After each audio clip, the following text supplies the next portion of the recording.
Hello दोस्तों, कैसे हो आप सब। आज़ादवादी में आप सबका स्वागत है।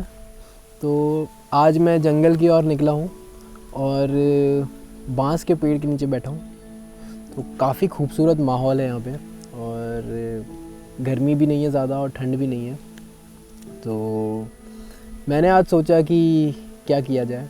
तो एक ये ऑटोमेटिक स्टोरी टेलिंग होगी। मुझे कोई आइडिया नहीं मैं क्या बोलूँगा और कहाँ स्टोरी शुरू होगी और कहाँ स्टोरी ख़त्म होगी। तो देखते हैं कहाँ जाती है हमारी कहानी। तो और 4 मिनट की कहानी होगी।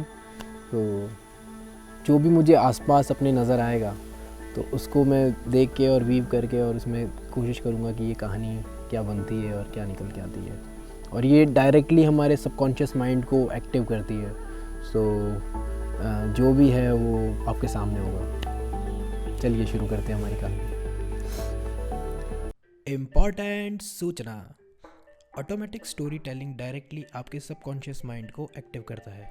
इसकी रेगुलर प्रैक्टिस करने पर आपको आपके मेंटल और इमोशनल पैटर्न समझ में आएंगे और आपकी डेली लाइफ में हो रही परेशानियों को आप बेहतर तरीके से समझकर उसे सॉल्व कर पाएंगे। साथ ही ये बहुत ही स्ट्रेस रिलीविंग और क्रिएटिव प्रैक्टिस है। इस प्रैक्टिस को आप 3 से 5 मिनट तक कभी भी कर सकते हैं। कहानी को स्टार्ट करने के बाद आपको बिल्कुल भी रुकना नहीं है।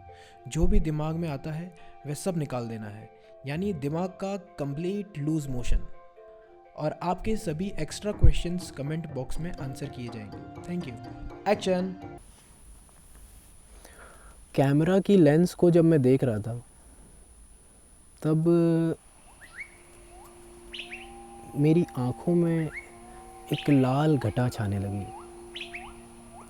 और उन लाल घटाओं में मुझे एक घटा ऐसी नज़र आई जो बांस के छोटे छोटे पेड़ लगे हुए हैं।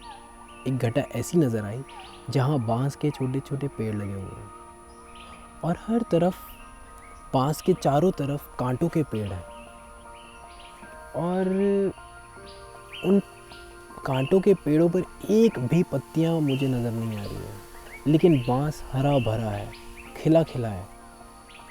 और मैं देखता हूँ दूर से कहीं एक औरत लाल कपड़े और पीली चुनरी पहन के उस कांटों से बचते बचाते उस बांस की पेड़ के नीचे आ रही है, पास में आ रही है। और जब वह आती है तो एक छोटा सा पानी का घड़ा उसके पास में है और वो पानी का घड़ा लाती है और बांस के पेड़ को डाल देती है और चली जाती है। मेरे मन में ये ख्याल आता है कि वे औरत क्यों सिर्फ बांस को ही पानी देती है और बाकी जो उसके आसपास के जो कांटों भरी जो झाड़ियाँ हैं उसको पानी क्यों नहीं देती है। और उसको पानी देता कौन है, वो कैसे जी रहे हैं और ये हो क्या रहा है, ये कौन सी दुनिया है जिसमें मैं हूँ। तब जब मैं लेंस को देख रहा था और लेंस में वो जो गहरी लालाट मुझे नज़र आ रही थी, तब मुझे एक थॉट आया। ये थॉट ऐसा था कि जब नीले आसमान पर आप एक परी को जाते हुए देखोगे तो आप रियलिटी में नहीं जी रहे, आप जी रहे हो अपने दिमाग की इमेजिनेशन में। ये इमेजिनेशंस क्या है? ये इमेजिनेशंस हमारे दिमाग की करतूतें हैं और इन करतूतों से निकलकर जब हम बाहर निकलते हैं तो हमें पता लगता है कि झाड़ियों में जब पानी कोई देने आता है तो वो ज़मीन में जाता है और वो सबको पहुंचता है। बांस का जो पेड़ था वो एक टीले पर था, तो जब पानी उस पर गिरता तो सभी को एक साथ पहुंचता और इस तरह से सभी को पानी मिलता।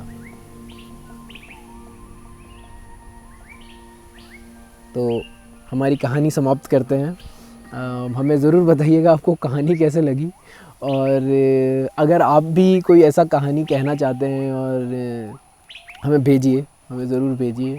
और ये कम्युनिकेशन का बहुत खूबसूरत ज़रिया है जहाँ पर आप इम्प्रोव करते हो अपने माहौल के साथ, अपने एनवायरनमेंट के साथ और अपने सबकॉन्शियस माइंड के साथ आप प्ले करते हो इस स्टोरी टेलिंग के थ्रू। तो मिलते हैं बहुत जल्द और